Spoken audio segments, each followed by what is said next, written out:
요가 소년입니다.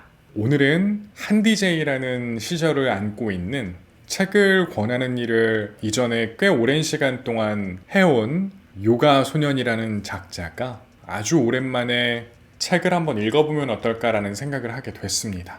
감사하게도 요가를 소재로 하거나 요가와 어떤 연결성이 있다라고 판단되는 책을 출판사에서 내어놓으실 때 저를 이제 찾아주시는 분들이 정말 많이 계세요. 여기 미국까지 보내주신 책이 꽤 많아요. 상당히 많아요. 알아봐 주시고 찾아주시고 또 책도 보내주시고 감사합니다. 이 책이에요. 세상이 멈추면 나는 요가를 한다. 소설집 택했고요. 출판 관계자분께서 책 보내주시면 책을 살펴보기 위해서 받은 책을 책장에 넣기 전에 제 책상 위에 둬요. 책상 위에 둬서 제 눈에 계속 보이게끔 하고 제가 이제 시간이 되거나 마음이 내킬 때 살펴봅니다. 2주 정도 된 것 같은데요. 책상 위에 이 책과 다른 책 한 권 더 보내주셨거든요. 은행나무 출판사 마케터 분께서 메일 주시고 책 보내주셨는데 그 2권 중에 한 권이에요. 눈에 띈 이유는 저는 소설을 참 좋아했던 사람입니다. 소설 읽는 걸 정말 좋아했어요. 저는 이야기를 참 좋아하는데요.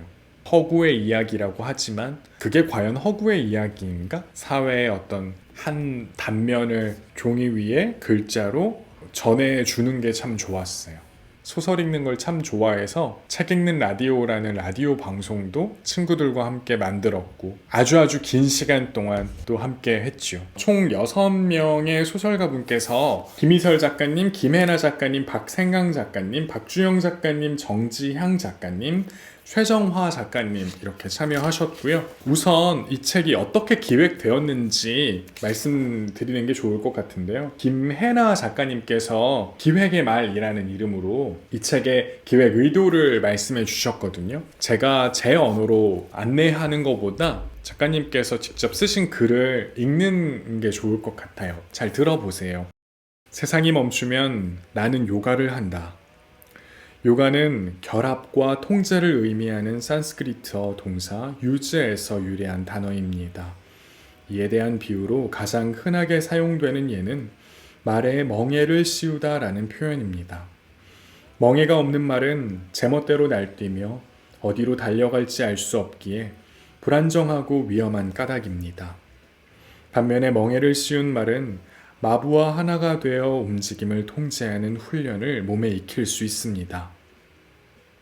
사람의 마음 또한 멍에를 지지하는 말과 같아서 중심을 잡지 못하고 제멋대로 움직이곤 합니다. 요가 수련자는 이러한 마음에 요가라는 멍에를 씌워 걱정과 불안, 흥분 등의 마음 작용들을 조절해 나갑니다. 따라서 요가 수련이란 성난 말과 같은 마음을 통제해 내면의 진정한 주인이 되어가는 과정이기도 합니다.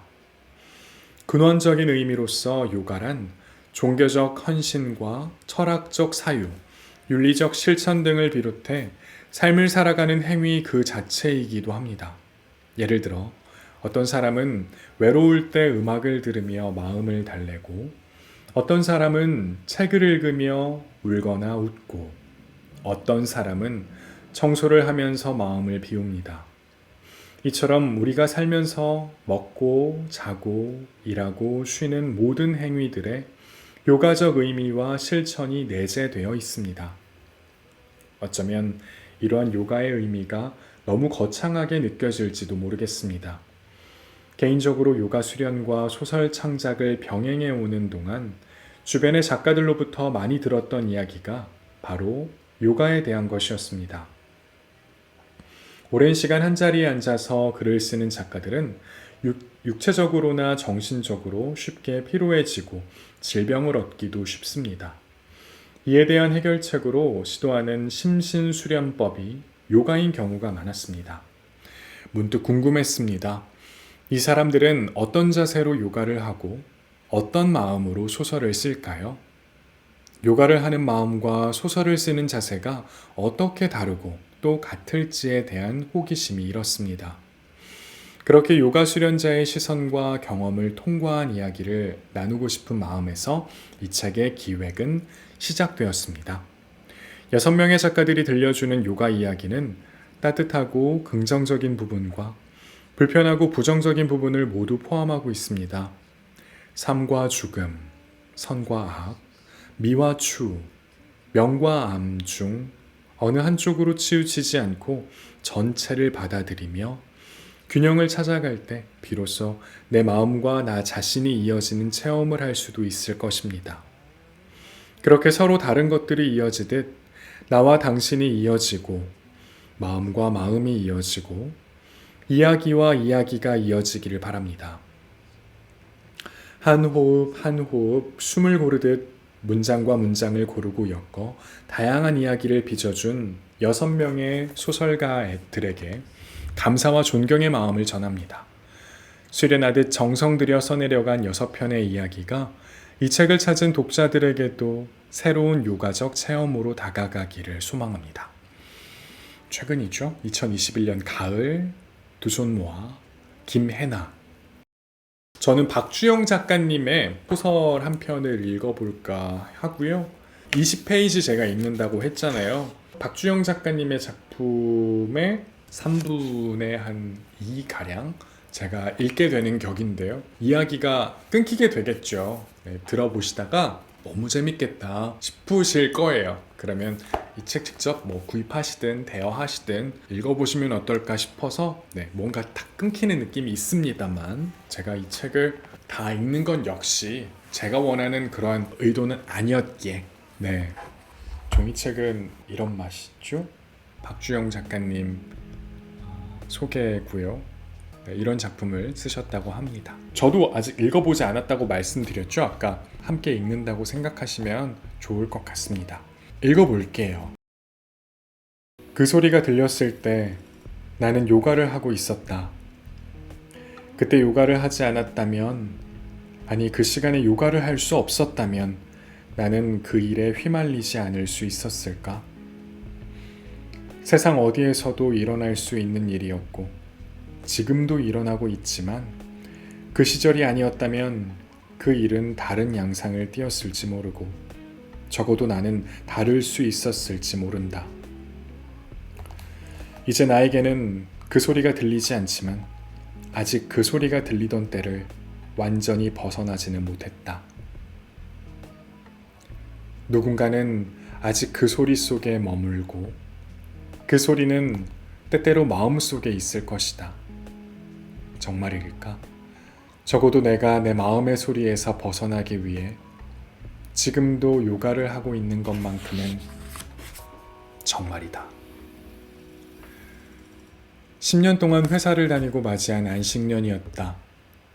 힘들 때마다 안식년에 무엇을 할까 상상하면서 보냈다. 쉬고 여행하고 맛있는 것을 먹고 무엇보다 요가를 하면서 몸과 마음을 소중하게 돌보고 싶었다.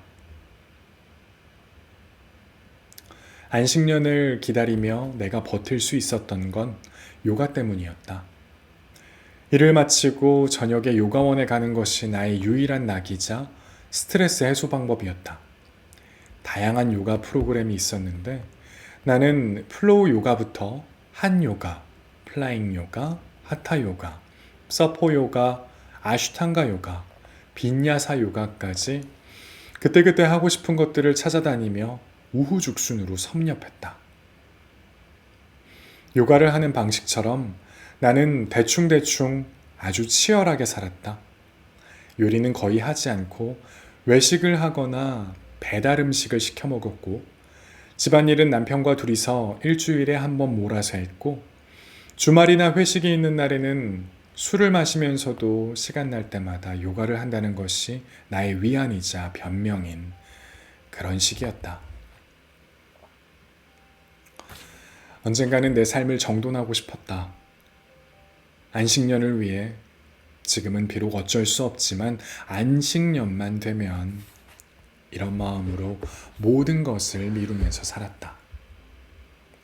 그러니까 안식년은 내 삶의 궁극적 목표를 실현하는 베타 버전이었다. 건강한 요리를 해먹고 규칙적으로 잘 자고 체계적으로 요가를 하고 싶었다.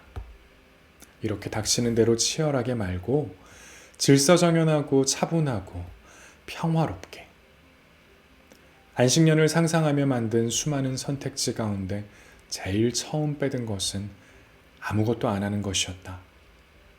자고 싶은 만큼 자고 먹고 싶은 것을 마음대로 먹으면서 지겨울 때까지 푹 쉬며 불안과 긴장으로부터 감정을 정화시켰다. 늘 그랬듯 남편은 내 선택에 어떠한 불만도 표시하지 않았고 그 즈음은 자기 일이 부쩍 바빠져 불만을 가질 만한 여유조차도 없는 상태였다. 딩크인 우리 부부는 서로의 영역을 침해하지 않는 부부 생활을 약속하면서 결혼했다. 각자가 좋아하고 잘하는 일이나 서로 다른 취미생활 같은 그런 완전히 다른 영역은 인정하고 존중했고 관심사가 비슷한 영화와 책, 지지하는 정당, 환경 문제에 대한 것들은 적극적으로 함께했다. 남편은 그때그때 문제를 바로 해결하는 쪽이었고 나는 조금씩 미루다가 한꺼번에 처리하는 편이었지만 우리는 세계관이 비슷한 사람들이라 싸울 일이 없었다. 무엇보다 둘 다 지극히 개인주의적이라는 걸 서로 잘 알고 있었다.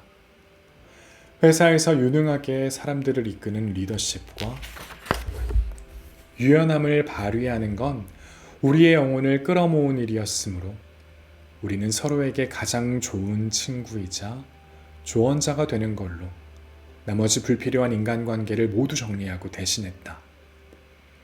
양가 부모도 이런 이기적인 자식을 둔 것을 누구보다 잘 아는 사람들이었다. 어쩌면 이리 끼리끼리 만났느냐고 칭찬인지 욕인지 모를 말을 하는 것이 다였다. 안식년의 시작을 그렇게 대책 없이 쉬다가 숨 고르기를 하고 이제 슬슬 뭔가를 해봐야지 하며 이것저것 본격적으로 알아보고 있었던 때 팬데믹이 시작되었다. 모두가 그랬겠지만 오래가지 않을 거라고 생각했다. 조금만 있으면 나아지겠지. 그때가 되면 해야지 하면서 시간만 갔다. 결국 나의 안식년 계획 중 가장 주요했던 인도 여행이 무산되었다. 요가를 제대로 배우면서 동작을 하나씩 완성해 나가는 성취감을 느끼면 삶이 달라질 것 같았는데 실망감이 너무 컸다. 상황이 점점 나빠지더니 다니던 요가원도 문을 닫았고 남편의 일이 감염을 극도로 주의해야 하고 업무가 중단되면 손해가 막심한 일이었기에 요가원이 다시 문을 연 뒤에도 혹시나 하는 마음에 갈 수가 없었다. 마음의 평화가 단숨에 무너졌고 우울해졌다. 하지만 요가는 시와 때를 가리는 것이 아니지 않나. 두 팔과 두 다리 뻗을 공간만 있으면 언제 어디서든 가능한 것이 요가 아닌가. 마음을 다잡아 이 상황을 수용하기로 했다. 나는 집에서 혼자 요가를 하기로 결정했다. 세상이 조용한 아침 브릭샤아사나에서 숨을 내쉬며 따다아사나로 돌아와 호흡에 맞춰 아도무카 스파나아사나로 들어가고 실샤아사나를 준비할 때였다. 툭툭 신경을 거슬리는 소리가 들리더니 이내 콩콩으로 이어졌다. 요가를 하는 내내 그 소리는 참으로 규칙적이었고 점점 내 속을 긁었다. 매일 집에서 요가를 수련하는 것도 나에게는 의식이다. 그 의식의 목적은 나 자신과 타인, 인류, 지구, 나아가 우주의 평온과 보다 가까워지기 위함이다. 그러나 의식은 다른 방향을 가리키고 있었다. 화가 점점 치밀었다. 나의 평화와 자유와 행복을 방해하는 이 세상 그 모든 것에 모처럼 여유를 갖는 주말이었다.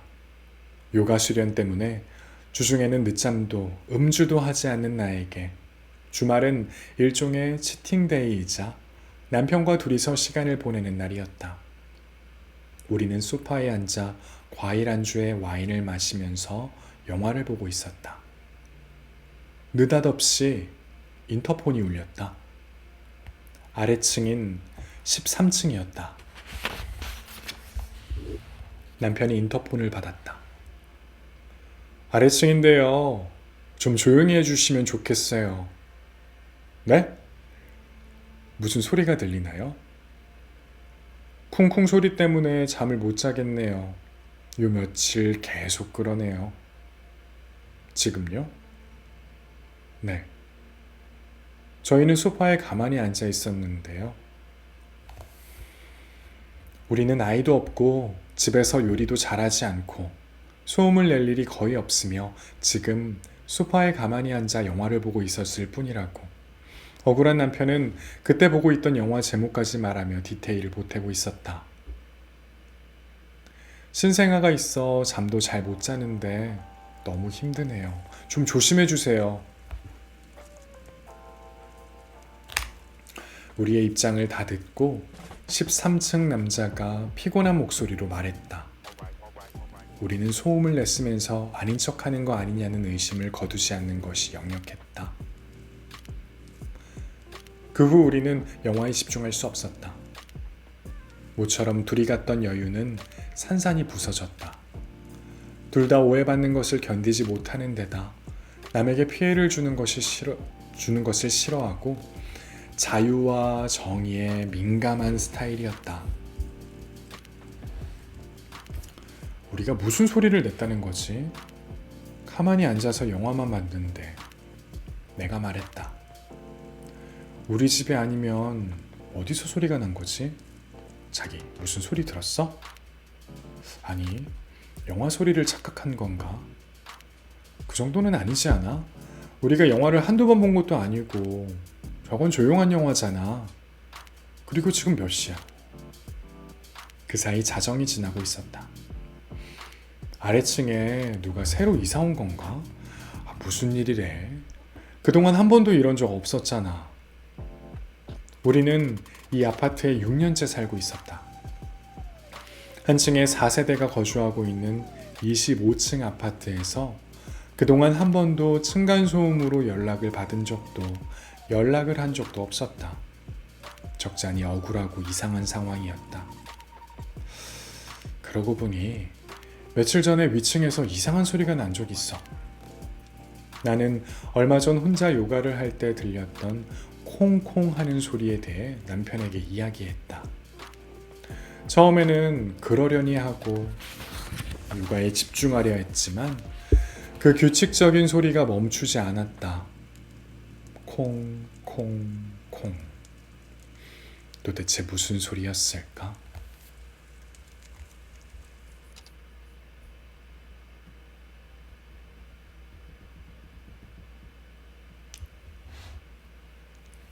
요즘은 절구 쓰는 사람 있나? 그날도 인터폰이 온 것 같기도 해. 요가하느라 제대로 보질 못했어. 그동안 인터폰으로 누가 연락을 해온 적이 있어야 알지. 우리가 영화를 집중해서 보느라 듣지 못했을지 모르지만 일전에 내가 들었던 그 절구 소리 비슷한 콩콩 소리가 들리지 않았을까라고 추측했다.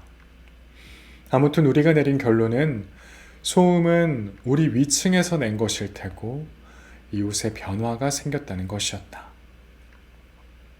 6년을 사는 동안 누군가 이사를 가고 오는 것을 지켜보았다.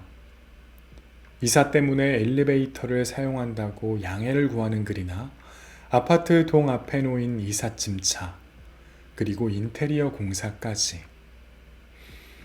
그러나 특별히 이웃 누구와도 알지 못하고 살았다.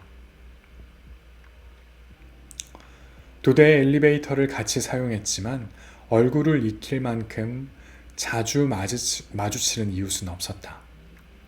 내가 13층 여자와 인터폰으로 연락을 한 것은 그로부터 며칠 후 오후였다. 나는 콩콩 소리에 낮잠에서 깨어났고 그 소리는 한참 계속되었다. 나는 13층과의 오해를 풀어야겠다는 생각이 들었다. 그래서 인터폰으로 13층으로 연락을 했고 여자가 받았다. 나는 지금 나는 콩콩 소리가 13층에서도 들리느냐고 물었다. 여자는 자기도 들린다고 했다. 지금 이 소리 우리 집에서 내는 거 아니에요. 우리 집 위층이나 그보다 더 높은 층에서 나는 소리 같아요. 그리고 나는 일주일 전쯤에도 이와 비슷한 소리를 듣지 않았느냐고 물었다. 여자는 화들짝 반가워하며 자신도 그 소리를 들었다고 했다. 나는 그 소리도 우리 집에서 낸 것이 아니라고 알렸다. 13층 여자는 오해를 풀었고 우리는 서로 이런 소리가 날 때 공유하자며 인터폰을 끊었다. 그때 그 너머로 아기 울음소리가 들렸던가. 나는 그 소식을 저녁 때 퇴근한 남편에게 전했다. 그리고 그날 저녁 다시 콩콩 소리가 들렸을 때 남편은 우리 위층인 15층으로 인터폰을 했다. 아래층은 14층입니다. 혹시 지금 콩콩 소리 나는 거 들리시나 해서요. 윗집은 자신들이 낸 소리라고 순순히 인정하며 사과했다. 남편은 며칠 전 오후에도 그 소리가 들렸다고, 혹시 그 소리도 그 집에서 낸 소리냐고 물었다. 그러면서 이런 연락을 하는 건 아래층에서 우리 집에서 소리를 낸다고 항의를 해왔기 때문이라고, 사실 우리는 이렇게 연락드릴 생각까지는 없었다고 말했다. 15층은 거듭 죄송하다며 조심하겠다고 했다. 그리고 다음날 오전 13층에서 그리고 다음날 오전 13층에서 인터폰으로 연락이 왔다. 나는 아무 소리도 듣지 못했으므로 13층 여자에게 물었다. 지금 무슨 소리가 들리나요? 아니요. 13층 여자는 어제 혹시 소리가 또 들리지 않았느냐고 물었고, 나는 어젯밤 인터폰을 통해 15층과 연락했으며 주의하겠다는 말을 들었다고 했다. 그러고는 한동안 아무 일도 없었다. 우리는 순순히 사과한 15층과 우리에 대한 오해를 풀었을 13층에 일단은 안심했고, 이 사태를 원만하게 해결한 것에 매우 만족했다. 그 후로도 아파트의 소음은 잔잔히 계속되었다. 이런 소음이 갑자기 심해진 것이 내가 집에 있어서 더 잘 느끼게 된 것인지, 혹은 내가 소음을 인식하자 소음이 더 잘 들리게 된 것인지, 팬데믹으로 집에 있는 사람들이 늘어나서 소음도 늘어난 것인지, 혹은 이 모든 요인들이 합쳐진 것인지 알 수 없었다. 요가 치타 브리티 니로다. 요가 수트라 1권 2절의 말씀을 따라 나는 의식의 동요와 마음의 혼란을 소멸시키고 나를 진정시키며 지냈다. 심호흡을 하면서 쓸데없는 잡념과 쉴 새 없는 걱정을 없애버리고 마음을 비우려 했었다. 그럼에도 나는 소음에 예민해지고 있었고, 그전엔 제대로 알지 못했고 아파트의 소품처럼 여기던 이웃들을 인지하기 시작했다. 아래층에는 신생아를 둔 부부가 살고 위층에는 절구를 쓰는 요리 좋아하는 사람이 산다.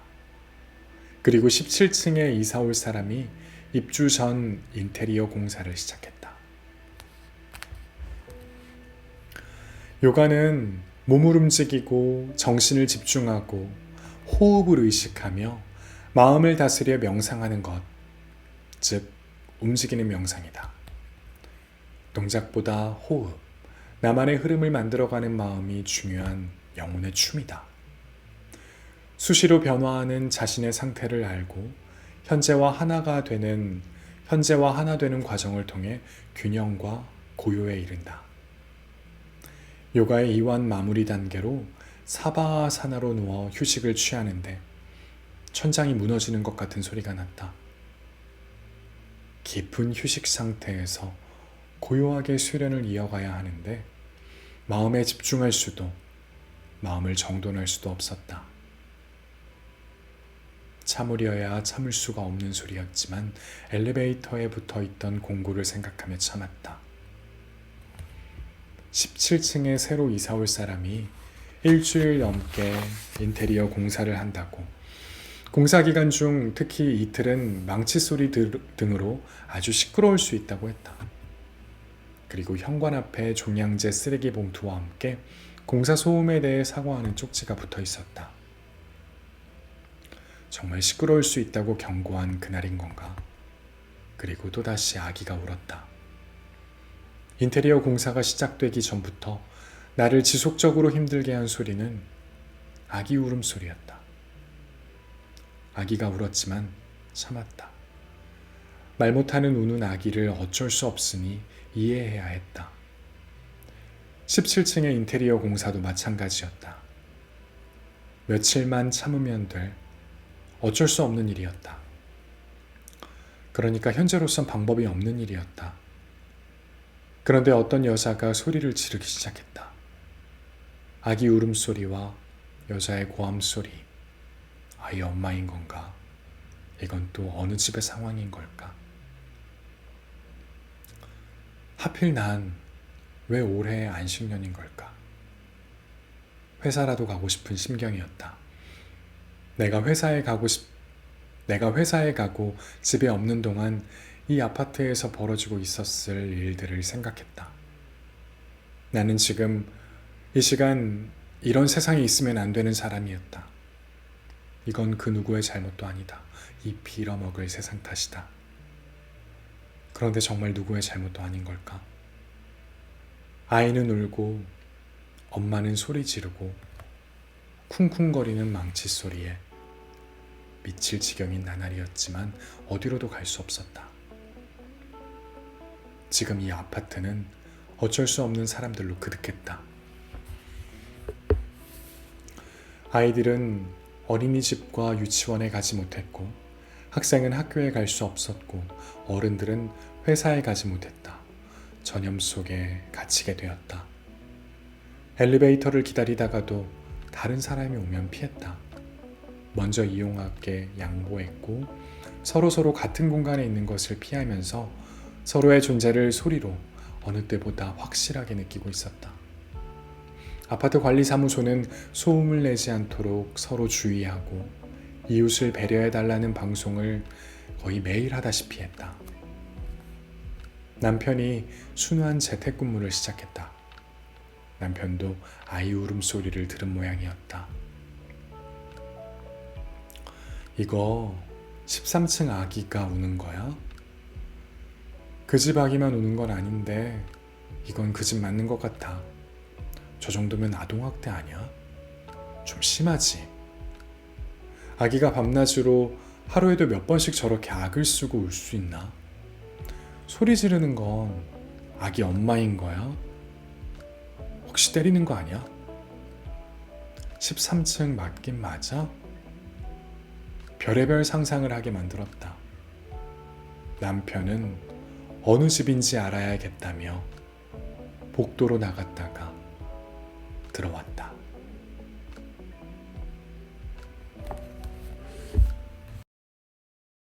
주무시는 분들도 계시는 것 같아요. 책 읽기 전에 미리 말씀드렸습니다만 저도 이 책 선물 받았고요. 아직 읽어보지 않았어요. 여러분들이랑 첫 느낌을 나누고 싶어서 그대로 두다가 오늘 이 기회를 빌어서 책의 일부를 낭독해 봤습니다.